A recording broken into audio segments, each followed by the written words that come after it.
Hi students, so welcome back to Smart Biology. So today I'm going to actually talk about respiratory regulation. Everything you need to know about respiratory regulation will be discussed here. So it was an essay in 2019 LLS, that means in my LLS. So obviously there can be essays. Obviously one MCQ will be there and maybe part of the structured disease essay. So if you do this properly, actually you can get about 7 to 8 marks, free marks. Okay. So out of 100 in your A level. So therefore please pay attention. This is an important section. Okay, first of all, respiratory regulation is under a negative feedback mechanism like most of the mechanisms in our body.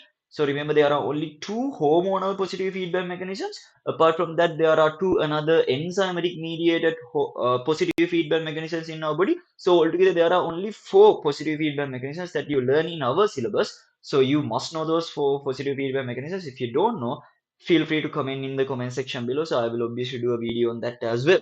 So this is under a negative feedback mechanism, and obviously this is under involuntary regulation, not voluntary. And the respiratory regulatory center is located in medulla oblongata of your hindbrain. Medulla oblongata of your hindbrain. And remember, so this you can call as control circuits of regulation as well. Whatever the term that you prefer to use, you can use. Personally, what I used to use is respiratory regulatory center. You can also use control circuits of respiration, whatever you want. Okay. So now this medulla oblongata controls the respiration depending on three major inputs. Depending on three major inputs. So I'm going to talk about those three. Okay. First off, lung. First one, lung expansion. Okay, this is what happens. So what happens? You are inhaling. When you inhale, what happens? Your lungs expands. There are stretch receptors in the lungs which can detect the stretch. So these stretch receptors are stimulated and they send impulses to the medulla oblongata. They send impulses to the medulla oblongata. So medulla oblongata gets stimulated and then they take a decision to stop inhalation. Remember, so they stop inhalation. They send impulses to your effector muscles, respiratory muscles, and inhalation is stopped.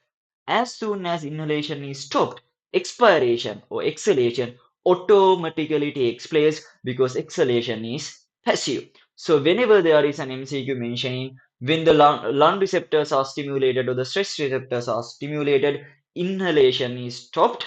That is true. But if there is an MCQ saying exhalation is stimulated, that is false because as soon as inhalation is stopped, exhalation automatically takes place. You don't have to stimulate exhalation because it is a passive process. That is an important MCQ point.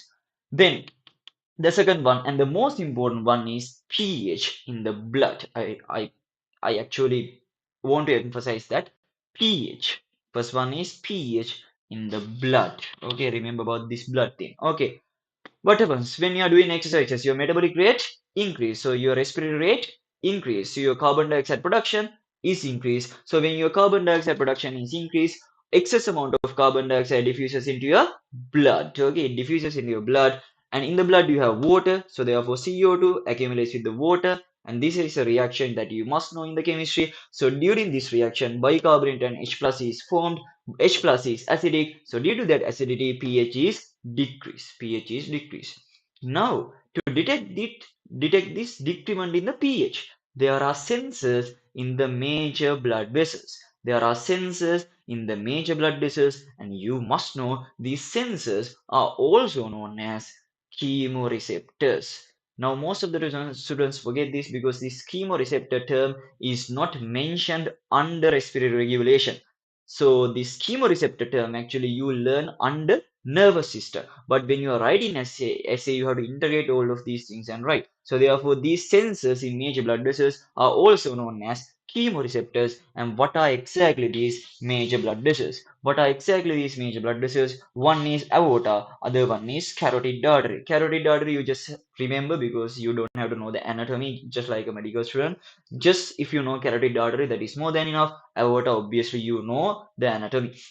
Then, so there are two major vessels. One is aorta, other one is carotid artery, both of which contain chemoreceptors. Once these chemoreceptors are stimulated, now your nervous system, a receptor is stimulated, and receptor is always attached to a what kind of a neuron?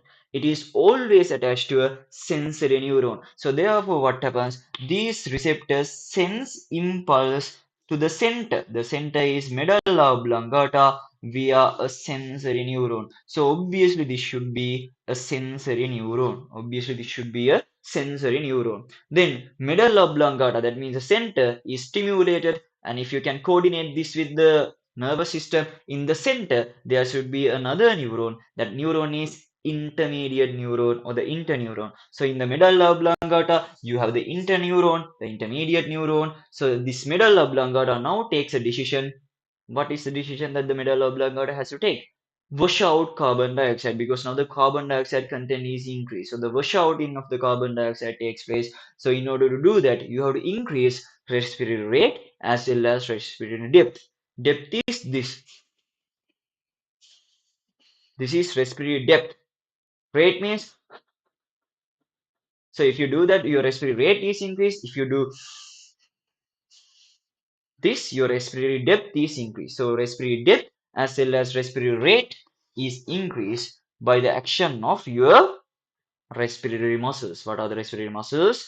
Diaphragm and rib muscles, so the intercostal muscles. So your rib muscles and the intercostal muscles are contracted due to the impulses coming from medulla oblongata.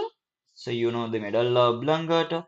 Medulla oblongata is the center, and these are the effector muscles which contract, that means the rib muscles and the diaphragm. And this neuron is known as what neuron? The motor neuron. So basically you have a reflex arc here. So this is known as a motor neuron, also known as efferent neuron. Motor neurons are known as efferent neurons. Sensory neurons are known as afferent neurons. These sensory neurons are known as afferent neurons. Motor neurons are known as efferent neurons. Okay, so medulla oblongata takes the decision to increase the rate and the depth of the respiration. So via motor neurons, it sends impulses to rib muscles and the diaphragm to get contracted. So they contract, and the respiratory rate and the respiratory depth is increased. So now what happens? Rate increase, depth increase. So the CO2 is washed out. When CO2 is washed out, so now what happens to the CO2 level? CO2 level goes down, so therefore H plus levels goes down, and the pH is increased, and the pH becomes to normal pH. So what is the normal pH? That is 7.4.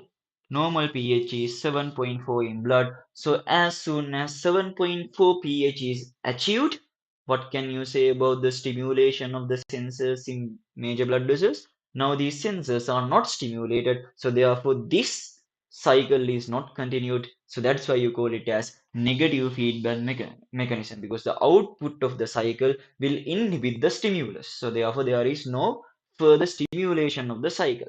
Okay, so this is a negative feedback mechanism that you already know. Okay, so that is one way. I only talked about the pH in the blood. But what happens now? The CO2, once it goes into the blood, it can also go into your brain, right? In the brain, you have another fluid. You must know that fluid. That is cerebrospinal fluid. So now you have cerebrospinal fluid in the in the brain. So now this CO2 can diffuses into cerebrospinal fluid as well.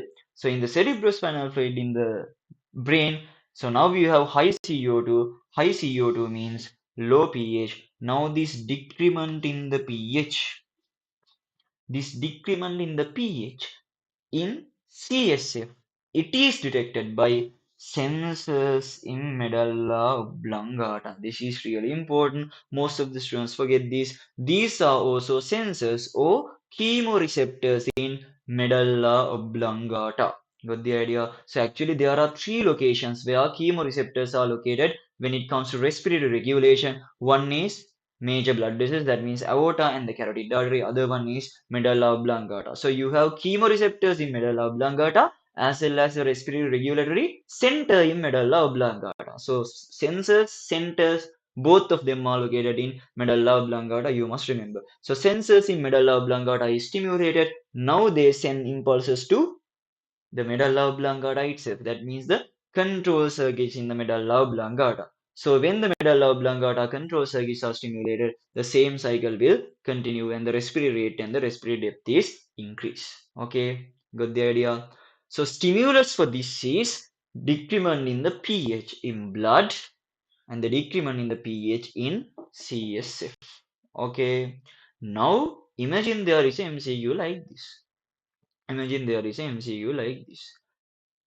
Increase in the CO2 concentration in blood is detected by chemoreceptors in carotid artery.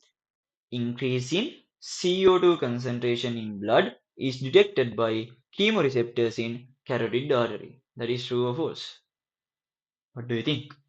Hmm.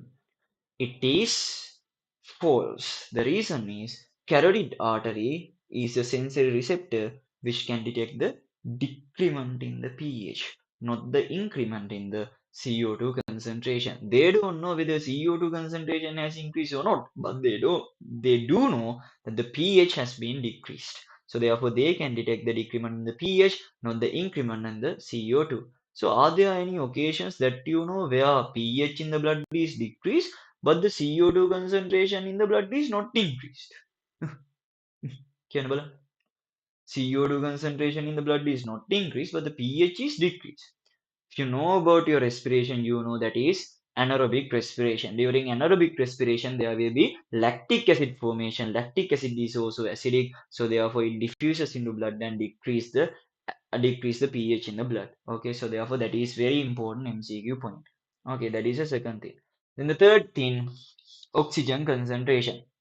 Okay, please remember this. Normally, in you, in me, and in most of the normal population, most of the healthy population, your respiratory regulation is dependent on the pH level in the blood. Okay, pH level in the blood. Most probably that pH level is due to CO2 level. Okay, that means mostly CO2 is the one which involves in the respiratory regulation in you and me and most of the healthy people. But there are some people who has chronically high CO2 levels. Okay, chronically high CO2 levels. That means their CO2 level is very high for a very prolonged time. Most of the smokers, and also there are patients known as COPD and asthma. Those things you don't know. Okay, what happens? Imagine now a smoker. They has a very high CO2 level for a longer period of time. Okay, now you know something about sensory receptors. When you have a high CO2 for a longer period of time, the pH in the blood is very low for a longer period of time. Now what happens? Now what happens? There is something called adaptation in the sensory receptors. So due to this adaptation, now even though you have a very low CO2, very high CO2 and a very low pH in the blood, now your chemoreceptors are not stimulated. They're not. So now when you exercise, now you are exercising. So what happens? Your CO2 level increases, your pH level decreases. But what do they do? But those people who smoke and those who have chronic CO2 retention in their body can't increase their respiratory rate because their pH adapters, pH receptors have been desensitized or they have been adapted to the high CO2 or low pH level. Got the idea? Okay. In those people or in those patient, this O2 concentration comes to play. When you have a very low O2 concentration in your body, okay, when you have a very low O2 concentration or the O2 partial pressure in the body, now the decrement in the O2 partial pressure is detected by sensors in major blood vessels, that means aorta and the carotid artery, and the same cycle continues. They send impulses to the they send impulses to the medulla oblongata. Medulla oblongata sends impulses to your respiratory muscles, and the respiratory rate is increased. මතක තියන්න මේකේ වැඩි වෙන්නේ respiratory rate, only respiratory rate, not the respiratory depth. That is also important because can be asked in MCQs if they want to make the paper difficult. This is increase in the respiratory rate, not the respiratory depth. The mechanism behind that you don't have to know. Okay, so here once the oxygen concentration in the blood is decreased, what happens? What happens? It is detected by the sensors in blood vessels.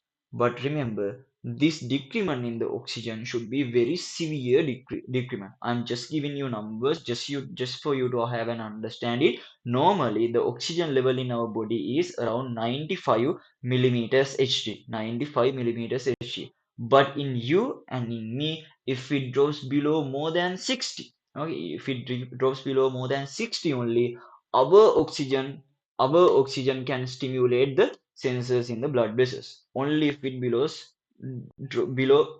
only if it drops below 60. So that means there should be a rapid decrement. Okay, very significant decrement should be there. So remember, this is very, very key term. When you have a very low oxygen concentration in the blood, only these sensors in the blood vessels are stimulated. Got the idea? That is very important.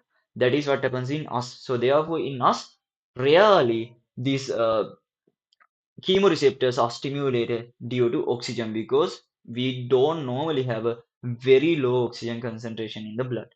But this is really important for those patients that I mentioned before.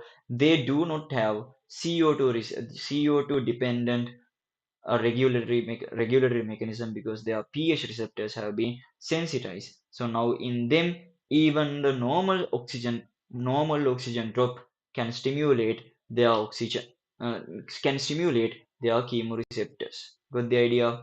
So that thing that I mentioned about that chronic CO2 retention and the COPD patient, actually that you don't have to know about in the syllabus, but I just told you to get an idea about the mechanism behind this. Okay, what you have to remember, this is the one that you have to remember. When you have a very low oxygen concentration, only what happens?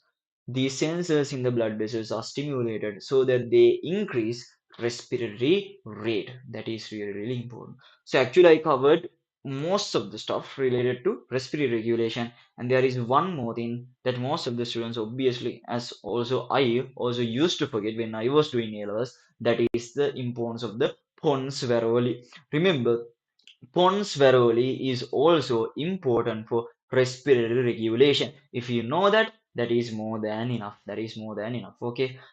Pons varoli is also important for respiratory regulation. If you can finish your essay by mentioning that point, then you are going to get full marks. And if you mention all of these things as well. But remember, if you feel like that you forget to mention the pons varoli at the end, mention the pons varoli in the beginning, then you are not going to lose any mark at all. Those are exam tricks that you have to follow. Hope you understood this video and enjoy this video. And students, if there are any clarifications to me or if there are any doubts that you want me to discuss in our syllabus, please feel free to comment in the comment section below. I'll obviously do a video regarding that. Okay, thank you so much and enjoy this video.